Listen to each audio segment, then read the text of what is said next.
Semuanya, selamat pagi anak-anak ibu. Baiklah, hari ini kita akan memasuki yaitu mata pembelajaran dasar manajemen, dan dimana kita di sini akan memasuki materi tentang prinsip penyelenggaraan makanan manajemen jasa boga. Untuk itu, ibu harapkan kepada anak-anak ibu semua untuk dapat memperhatikan.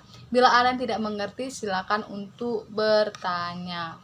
Berikutnya, apa yang dimaksud dengan manajemen? Nah, bila mendengar kata manajemen itu, apa sih yang terpikir dalam pola pikir kita itu? Apa sih yang dimaksud dengan manajemen? Manajemen itu juga bisa merupakan salah satu dari susunan ataupun proses dalam membentuk salah satu manajemen. Dengan begitu, dapat kita simpulkan bahwa manajemen adalah suatu proses yang terdiri dari perencanaan, perorganisasian, pelaksanaan, dan pengawasan, serta evaluasi yang dilakukan untuk mencapai tujuan yang telah ditentukan dengan menggunakan manusia dan sumber lainnya. Nah, dengan adanya kita melakukan manajemen, maka di sini juga dibutuhkan yaitu manusia dan juga sumber daya lainnya. Kalau tidak ada manusianya ataupun sumber yang lainnya, manajemen kita itu tidak akan berjalan dengan baik.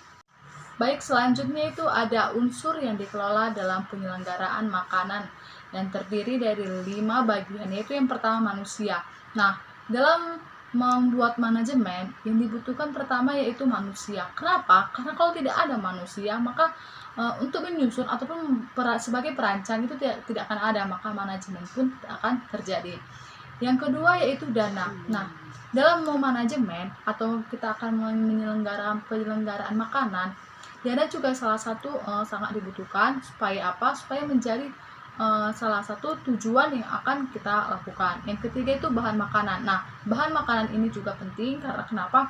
Jika kita menciptakan suatu produk yang baru, ketika bahan makanan tidak ada ataupun dananya, baik dari manusia, maka produk itu tidak akan terjadi.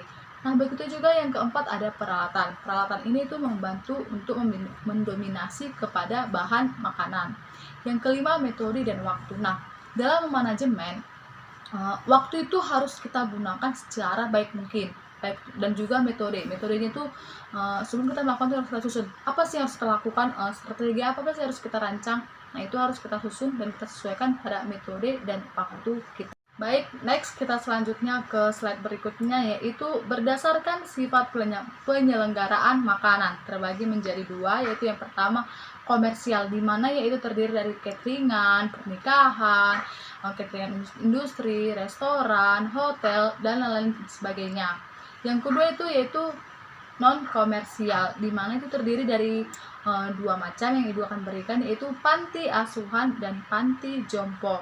Nah, ini salah satu termasuk pada non komersial. Berikutnya slide-nya yaitu berdasarkan sifat penyelenggaraan makanan. Terdiri dari satu penyelenggaraan, yaitu penyelenggaraan makanan terpusat.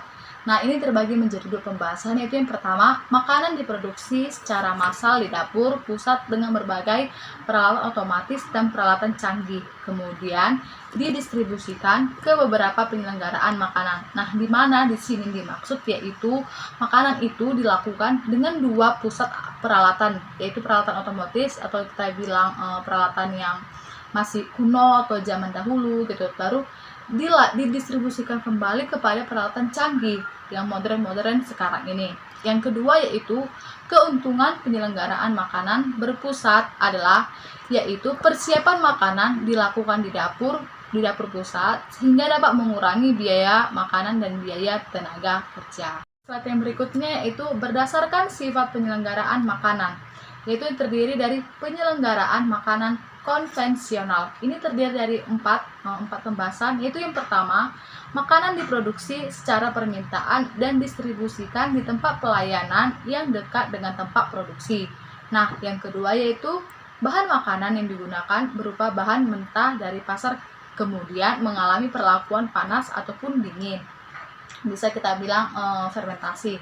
Yang ketiga yaitu keuntungan penyelenggaraan makanan konvensional, di mana memberikan kesan terhadap konsumen bahwa makanan itu lebih terjamin kualitasnya. Karena mengapa? Karena makanan disajikan lebih fresh dan bersifat homemade food production. Yang keempat dan yang terakhir yaitu kelemahan sistem, di mana ini lebih membutuhkan banyak tenaga. Nah, jika banyaknya dari produk makanan akan kita lakukan pada manajemen ini gitu kan, maka tenaga itu juga harus banyak tenaga kerja yang kita lakukan supaya kenapa? Supaya tidak terjadi kelemahan sistem pada salah satu penyelenggaraan tersebut. Yang berikutnya yaitu penyelenggaraan makanan dengan bahan siap masak atau bisa kita sebut dengan leading prepared for service, di mana pada sistem ini, pada penyelenggaraan ini, makanan itu yang makanan telah dimasak itu langsung kita dinginkan atau bisa juga kita bekukan beberapa hari, bisa lebih dari 1 atau 2 hari sebelum disajikan. Demikian dari hasil penjelasan ini. Bila ada yang ingin bertanya, silakan untuk dibuat pengajuan pertanyaan di kolom bawahnya.